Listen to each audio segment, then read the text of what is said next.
बच्चों, आज हम सब कक्षा 8 की हिंदी भाषा सेतु का छठा पाठ फूल और कांटा पढ़ेंगे, जो कि एक कविता है और इसके रचनाकार श्री अयोध्या सिंह उपाध्याय हरिऔध जी हैं। तो फूल और कांटों के माध्यम से कवि ने क्रमशः सज्जन और दुर्जन के सहज स्वभाव की व्याख्या की है, यानी इनके जो वास्तविक स्वभाव होते हैं उनके बारे में हमें बताया है। सज्जन और दुर्जन एक ही कुल में जन्म लेकर समान परिस्थितियों में पल बढ़कर भी विपरीत आचरण के होते हैं, यानी इनका आचरण एकदम अलग होता है। एक अपने सुवास से सबका मन मोह लेता है, यानी एक अपने अच्छे आचरण से सबके मन को प्रसन्न कर लेता है, मोह लेता है। तो दूसरा किसी का वस्त्र फाड़ता है तो किसी की उंगलियों में चुभता है। व्यक्ति को बड़प्पन देने के लिए केवल कुल की बड़ाई ही पर्याप्त नहीं है, अपितु व्यक्ति में गुण गरिमा होनी चाहिए। यानी किसी को बड़ा कहने के लिए, बड़ा बनाने के लिए सिर्फ उसका बड़े कुल में जन्म लेना ही पर्याप्त नहीं होता, बल्कि उसके अंदर गुण होना चाहिए, उसका आचरण अच्छा होनी चाहिए, यानी गुणों की महानता होनी चाहिए। सरल से सरल भाषा में भी उपदेशात्मक साहित्य लिखना हरिऔध जी की उल्लेखनीय विशेषता रही है। यानी हरिऔध जी बहुत सरल से सरल भाषा में उपदेशात्मक साहित्य लिख देते हैं। प्रस्तुत कविता का उद्देश्य बच्चों को सज्जन और दुर्जन के अंतर को समझाना है। यानी इस कविता का उद्देश्य है कि बच्चों को सज्जन और दुर्जन में जो अंतर होता है उसको समझाया जा सके। तो चलिए पढ़ते हैं पाठ फूल और कांटा। पहला पद्य है जन्म लेते जगह में एक ही पौधा उन्हें है पालता, रात में उन पर चमकता चांद भी एक ही सी चांदनी है डालता। यहाँ हम सज्जन और दुर्जन उनके माध्यम से भी इसका अर्थ जानेंगे तथा फूल और कांटों के माध्यम से भी इसका अर्थ जानेंगे, यानी दोनों के अर्थ में इसके अर्थ को समझेंगे। हैं जन्म लेते जगह में एक ही पौधा उन्हें है पालता, यानी फूल और कांटे दोनों एक ही जगह में जन्म लेते हैं, एक ही पौधे से जन्म लेते हैं। एक ही पौधा उन दोनों को पालता पोसता है, यानी उनका पालन पोषण करता है। रात में उन पर चमकता चांद भी एक ही सी चांदनी है डालता, यानी दोनों पर, फूल और कांटे दोनों पर चांद एक समान ही चमकता है और एक समान ही अपनी चांदनी उन दोनों पर डालता है। यानी चंद्रमा की चांदनी और चमक दोनों पर समान रूप से पड़ती है, चाहे वह फूल हो या कांटा हो।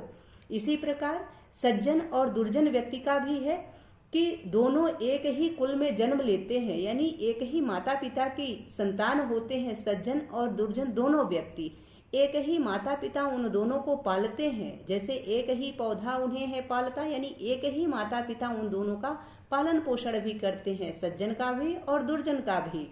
रात में उन दोनों पर चांद एक समान ही चमकता है, सज्जन पर भी एक समान और दुर्जन पर भी एक समान ही चांद चमकता है और अपनी चांदनी भी एक समान ही उन दोनों पर भी डालता है, चाहे वह सज्जन हो या दुर्जन हो। आगे मेह उन पर है बरसता एक सी उन पर हवाएं हैं बही, पर सदा ही यह दिखाता है हमें ढंग उनके एक से होते नहीं। यहाँ पहले फूल और कांटों के विषय में समझ लेते हैं कि मेह उन पर है बरसता एक सा, यानी मेह का अर्थ होता है वर्षा, उन दोनों पर एक समान वर्षा होती है, यानी बारिश एक समान ही होती है दोनों पर। फूल पर भी वही बारिश होती है, कांटे पर भी वही बारिश होती है। एक सी उन पर हवाएं हैं बही, हवाएं भी उन दोनों पर एक ही चलती हैं, यानी एक ही हवा उन दोनों पर चलती है, उन दोनों पर दोनों, चाहे वो फूल हो या कांटा हो, उनको एक ही हवा मिलती है। पर सदा ही यह दिखाता है हमें, लेकिन हमने हमेशा यही देखा है कि ढंग उनके एक से होते नहीं, उन दोनों के ढंग एक समान नहीं होते हैं। भले ही उन पर एक समान बारिश होती है, एक समान हवाएं चलती हैं, परंतु फूल और कांटों के ढंग एक जैसे नहीं होते हैं, उनके गुण एक जैसे नहीं होते हैं। ठीक इसी प्रकार सज्जन और दुर्जन व्यक्तियों पर भी एक समान ही वर्षा होती है, एक समान हवाएं भी चलती हैं, परंतु हमने यही देखा है कि सज्जन के गुण अलग होते हैं, दुर्जन के गुण अलग होते हैं, उनके ढंग एक जैसे नहीं होते हैं। आगे देखते हैं। छेद कर कांटा किसी की उंगलियां, फाड़ देता है किसी का वरवसन, प्यार डूबी तितलियों के पर कतर, भौर का है वेध देता श्याम तन। यहाँ कांटों के बारे में बताया गया है कि कांटे क्या करते हैं। तो कांटे क्या करते हैं? छेद कर कांटा किसी की उंगलियां, यदि कोई कांटों की तरफ अपना हाथ बढ़ाता है तो उनकी उंगलियों में वह छेद कर देता है, अर्थात उनकी उंगलियों को घायल कर देता है। और फाड़ देता है किसी का वरवसन, और किसी के सुंदर वस्त्र को, वरवसन कहते हैं सुंदर वस्त्रों को, और किसी के सुंदर वस्त्रों को फाड़ देता है। यदि आपके वस्त्र, आपके कपड़े कांटों पर पड़ जाएं तो कांटे उनको फाड़ देते हैं और आपकी उंगलियों को घायल कर देते हैं, उनमें छेद कर देते हैं। यानी जब आपको कांटे चुभ जाते हैं तो वो आपको दर्द ही देते हैं। आगे कवि कहते हैं कि प्यार डूबी तितलियों के पर कतर, कांटे प्यार में डूबी हुई, प्यार में पड़ी हुई, प्यार में मग्न तितलियों के पंखों को कतर देते हैं, यानी काट देते हैं, फाड़ देते हैं। और भौर का है भेद, भौर का है बेध देता श्याम तन, और जो भौरे होते हैं उनके श्याम तन को, सांवले तन को, सांवले शरीर को भेद देता है, यानी उनको, उनके शरीर को घायल कर देता है। बेध का अर्थ होता है घायल कर देना। तो उनके श्यामल शरीर को, उनके सांवले शरीर को कांटे क्या करते हैं, बेध देते हैं, यानी घायल कर देते हैं। और तितलियों के पर को फाड़ देते हैं, उनके पंखों को फाड़ देते हैं। इसी प्रकार दुर्जन व्यक्ति भी लोगों को तरह तरह से कष्ट देता है, उनको परेशान करता है, उनकी परेशानियों का कारण बनता है। जबकि फूल क्या करते हैं, फूल लेकर तितलियों को गोद में, भौर को अपना अनूठा रस पिला, निज सुगंधों और निराले रंग से है सदा देता कली को खिला। कवि फूल के बारे में बता रहे हैं कि जब फूल पर तितलियां आती हैं तो वह उसे अपनी गोद में ले लेता है। आपने देखा कि जब कांटे पर तितलियां पड़ती है तो कांटा उनके पंखों को फाड़ देता है, जबकि जब फूल पर तितलियां बैठती हैं, प्यार में मग्न तितलियां जब फूल पर बैठती हैं तो फूल उनको अपनी गोद में ले लेता है, यानी उनको प्रेम देता है। भौर को अपना अनूठा रस पिला, और जब भौरे उन पर बैठते हैं फूलों पर तो वो उसे अपना अनूठा रस, यानी जो उनका अच्छा रस होता है, मीठा रस होता है, वह उसको पिला देते हैं, भौरों को अपना मीठा रस पिलाते हैं। निज सुगंधों और निराले रंग से, अपने निज यानी अपने, सुगंधों यानी सुगंधों से, अपनी महक से, और अपने निराले रंग से, अपने प्यारे रंग से, अपने मोहित कर लेने वाले रंगों से है सदा देता कली को खिला, कलियों को खिला देते हैं। यानी जो कलियां होती हैं उनको फूल अपने रंग दे देते हैं, अपनी लालिमा दे देते हैं, अपनी सुगंध दे देते हैं और उन्हें फूल बना देते हैं, खिला देते हैं। इसी प्रकार सज्जन व्यक्ति भी अपने गुणों से लोगों के मन को मोह लेता है, यानी वह परोपकारी होता है, लोगों का परोपकार करता है, लोगों की सहायता करता है, लोगों को मान सम्मान देता है। तो वह अपने प्रेम से, अपने गुण से लोगों को मोह लेता है, उनके मन को मोह लेता है, उनको अपना बना लेता है और खुद उनका बन जाता है। इसी प्रकार फूल भी अपने सुगंध से संपूर्ण वातावरण को एकदम मोहित कर देता है, सुगंधित कर देता है, जिससे लोग उससे मोहित हो जाते हैं, आकर्षित हो जाते हैं उसकी तरफ। ठीक है, आगे देखते हैं। है खटकता एक सबकी आंख में, दूसरा है सोहता सुरशीस पर, किस तरह कुल की बड़ाई काम दे, जो किसी में हो बड़प्पन की कसर। कवि कहते हैं कि एक अपने दुर्गुणों से ही, यानी अपने बुरे कर्मों से ही दूसरों सबकी आंखों में खटकता है, सबको बुरा लगता है, चाहे वह दुर्जन व्यक्ति हो, चाहे वह कांटा हो। एक है खटकता एक सबकी आंख में, यानी एक सबकी आंख में खटकता है, सबको बुरा लगता है। और दूसरा सोहता सुरशीस पर, दूसरा देवताओं के, सूर्य यानी भगवान ईश्वर, उनके शीश पर यानी सिर पर सोहता है, यानी सुशोभित होता है। एक अपने गुणों के कारण, अपनी सुगंध के कारण, अपनी अच्छाई के कारण ईश्वर के, भगवान के सिर पर सुशोभित होता है, सिर पर शोभायमान होता है, जबकि दूसरा अपने गुणों अवगुणों के कारण लोगों की आंख में खटकता है, लोगों को बुरा लगता है। आगे कवि कहते हैं कि किस तरह कुल की बड़ाई काम दे, जो किसी में हो बड़प्पन की कसर, यानी किस तरह से किसी का बड़े कुल में जन्म लेना काम दे, यानी किसी का बड़े कुल में जन्म लेना, ऊंचे कुल में जन्म लेना या अमीर घर में जन्म लेना बड़ी बात नहीं है, वह काम नहीं आता है अगर उसमें बड़प्पन की कमी हो। कसर का अर्थ होता है कमी। यदि उसके अंदर बड़प्पन की कमी है, सद्गुणों की कमी है, अच्छाइयों की कमी है, तो उसका बड़े कुल में जन्म लेना बेकार है। तो इस कविता से कवि हमें यह सिखाना चाहता है कि हमें फूलों के समान परोपकारी होना चाहिए, लोगों से प्रेम करने वाला होना चाहिए, गुणी होना चाहिए, जबकि हमें कांटों के समान अवगुणी नहीं होना चाहिए। कांटों को कोई प्रेम नहीं करता है, वह सबकी आंख में खटकता है, जबकि एक जो फूल होता है वह अपनी सुगंध से, अपने रंग से लोगों के मन को मोह लेता है, अपनी अच्छाइयों से सबके मन को मोह लेता है। तो हमें फूलों के समान अच्छा बनना चाहिए, सद्गुणी बनना चाहिए, परोपकारी बनना चाहिए, ताकि हम लोगों को प्रिय हो सके, लोग हमसे प्रेम करें। ठीक है, आशा है कि यह पाठ आप सबको बहुत अच्छे से समझ में आ गया होगा। अब हम इसका अभ्यास कार्य देख लेते हैं। यहाँ पाठ से संबंधित शब्दार्थ दिया गया है, तो आप इसको यहाँ से नोट कर लें।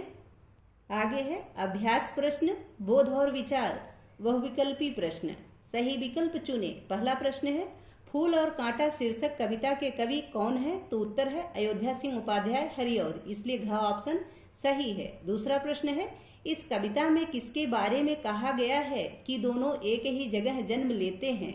तो उत्तर है फूल और कांटा, फूल और कांटे के विषय में कहा गया है, इसलिए का ऑप्शन सही है।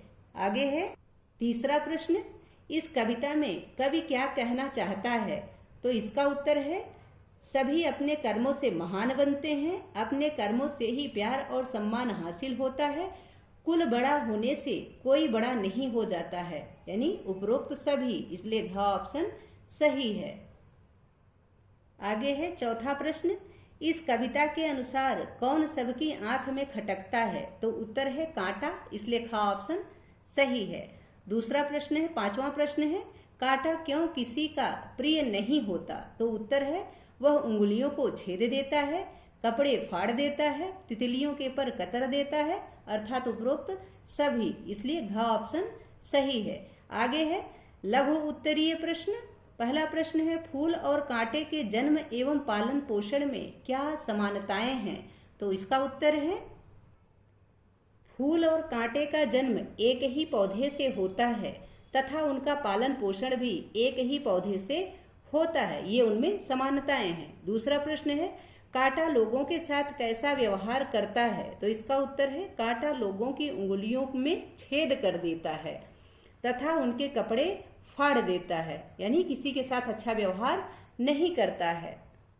तीसरा प्रश्न है फूल का तितली और अन्य लोगों के साथ कैसा व्यवहार होता है? तो इसका उत्तर है फूल तितलियों को गोद में लेता है, भौरों को अपना रस देता है, कलियों को अपनी सुगंध देकर अद्भुत रंगों से सजा देता है, यानी उसका व्यवहार सबके लिए अच्छा होता है। चौथा प्रश्न है मनुष्य श्रेष्ठ होता है क अपने कुल के आधार पर, ख अपने जन्म के आधार पर, ग अपनी शिक्षा के आधार पर, या घ अपने गुणों और स्वभाव के आधार पर? तो इसका उत्तर है अपने गुणों और स्वभाव के आधार पर, यानी घ ऑप्शन सही है। ठीक है, आगे है दीर्घ उत्तरीय प्रश्न। पहला प्रश्न है लोगों का कांटों और फूल के प्रति व्यवहार में क्या अंतर होता है? तो इसका उत्तर है कांटा लोगों की आंखों में खटकता है और फूल उन्हें अच्छा लगता है, अर्थात लोग कांटे को बुरा तथा फूल को अच्छा मानते हैं। दूसरा प्रश्न है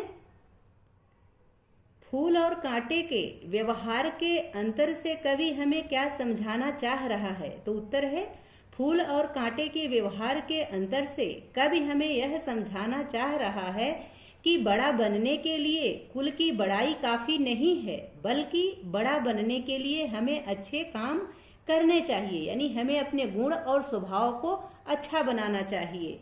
अगला प्रश्न है तीसरा, प्रकृति ने फूलों के साथ कांटे क्यों बनाए हैं? तो इसका उत्तर है जिस प्रकार सुख दुख साथ साथ जुड़े हैं, उसी प्रकार फूल के साथ कांटे भी जुड़े हैं। कांटों के साथ होने से ही फूलों के महत्व का पता चलता है, इसीलिए प्रकृति ने फूलों के साथ कांटे भी बनाए हैं, यानी यदि कांटे नहीं होंगे तो हमें फूलों का महत्व नहीं होगा, हमारे ऊपर दुख नहीं आएगा तो हमें सुख का महत्व नहीं पता चलेगा, यदि रात नहीं होगी तो हमें दिन के महत्व का पता नहीं चलेगा, इसीलिए प्रकृति ने फूलों के साथ कांटों को भी बनाया है। चौथा प्रश्न है 4 वाक्यों में फूल और कांटा कविता का आशय बताइए। तो उत्तर है फूल और कांटों के द्वारा कवि ने सज्जन और दुर्जन के सहज स्वभाव को दर्शाया है। फूल लोगों को अच्छे लगते हैं जबकि कांटे सबकी आंखों में खटकते हैं। जिस प्रकार फूल तितलियों को गोद में लेता है, भंवरों को रस देता है, उसी प्रकार सज्जन व्यक्ति भी लोगों से प्रेम करता है, उनकी सहायता करता है।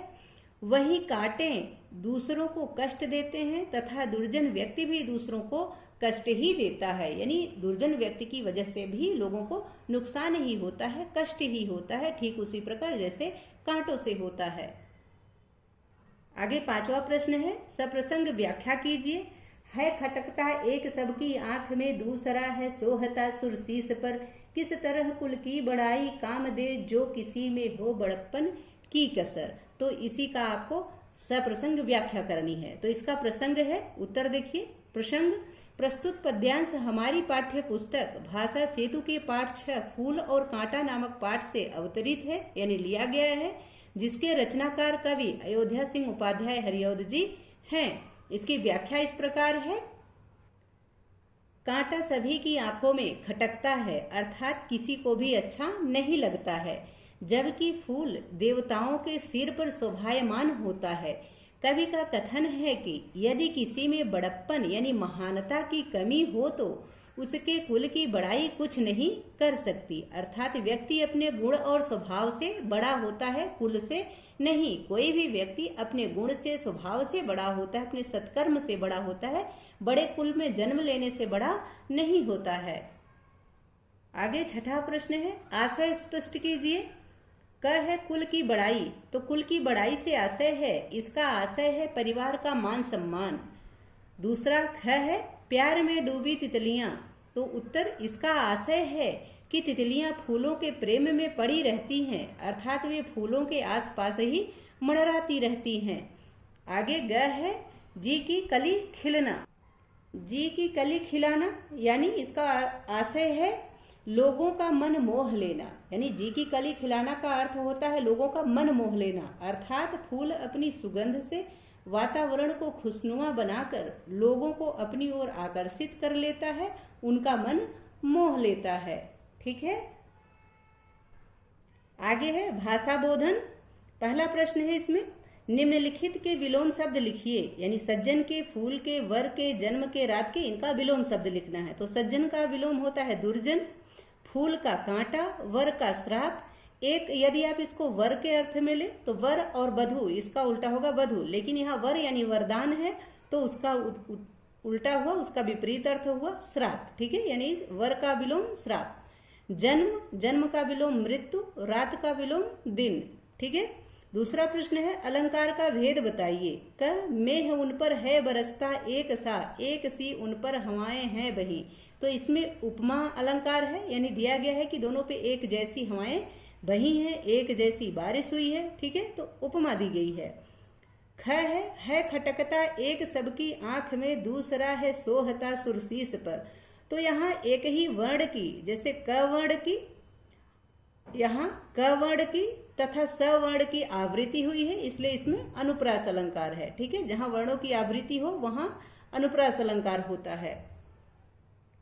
तीसरा प्रश्न है भाषा बोधन का, निम्नलिखित शब्दों के पर्यायवाची शब्द लिखिए। चांद, चांद का पर्यायवाची होता है रजनीश, चंद्रमा। आंख, आंख का पर्यायवाची है नेत्र, चक्षु। भंवरा, भंवरा का पर्यायवाची है भ्रमर, मधुकर। रात, रात का पर्यायवाची है रजनी, निशा। चौथा प्रश्न है, निम्नलिखित शब्दों को वाक्य में प्रयोग कीजिए। तो श्यामतन, तो श्री कृष्ण का श्यामतन सबका मन मोह लेता है। तितलियों, तितलियों ने फूलों पर ही अपना घर बना लिया है। बड़प्पन, मनुष्य में बड़प्पन उसके गुण और स्वभाव से आता है। चांदनी, चांदनी रात बहुत ही सुहावनी होती है। तो वाक्य आप अपने हिसाब से भी बना सकते हैं, जो आपकी इच्छा हो, या जो यहाँ लिखा गया है आप इसको भी लिख सकते हैं, जैसी आपकी मर्जी। ठीक है, आप अपने मन से भी वाक्य बना सकते हैं, छोटा या बड़ा, कोई मतलब उससे नहीं होता कि जो यहाँ बनाया गया वही बनाए, आप अपनी मर्जी से भी वाक्य बना सकते हैं। पांचवा प्रश्न है, नमूने के अनुसार कविता की पंक्तियों को मानक हिंदी वाक्य रचना में लिखो। यानी जिस प्रकार यहाँ आपको नमूना दिया गया है, उदाहरण दिया गया है कि मेह उन पर है बरसता एक सा, इसको यहाँ मानक हिंदी में लिखा गया है कि उन पर एक सा मेह बरसता है। तो इसी प्रकार आपको भी इसको शुद्ध करके मानक हिंदी में लिखना है। ठीक है। क है पर सदा ही यह दिखाता है हमें, तो यहाँ मानक हिंदी में बनेगा पर हमें यह सदा ही दिखाता है। ख है जो किसी में हो बड़प्पन की कसर, तो इसका मानक हिंदी में बनेगा जो किसी में बड़प्पन की कसर हो। छठा प्रश्न है तुक मिलाने वाले शब्द लिखो। जैसे वरसता बरसता का सरसता आपको बताया गया, इसी प्रकार चमकता का चमकता दमकता, गोंद लोग, कसर बसर, ठीक है, कसर असर बसर कुछ भी हो सकता है, इसी प्रकार लोग भोग शोध कुछ भी हो सकता है, ठीक है। जो आपको अच्छा लगे वो आप लिख सकते हैं। आशा है कि यह पाठ आप सबको बहुत अच्छे से समझ में आ गया होगा। यदि पाठ से संबंधित या वीडियो से संबंधित कोई सुझाव हो प्लीज कमेंट बॉक्स में अवश्य लिखें। आपकी कोई क्वेरी हो तो उसको भी लिखें। वीडियो पसंद आए तो इसको लाइक करें, शेयर करें। चैनल पर नए हैं तो प्लीज इसे सब्सक्राइब अवश्य करें। वीडियो देखने के लिए बहुत बहुत धन्यवाद।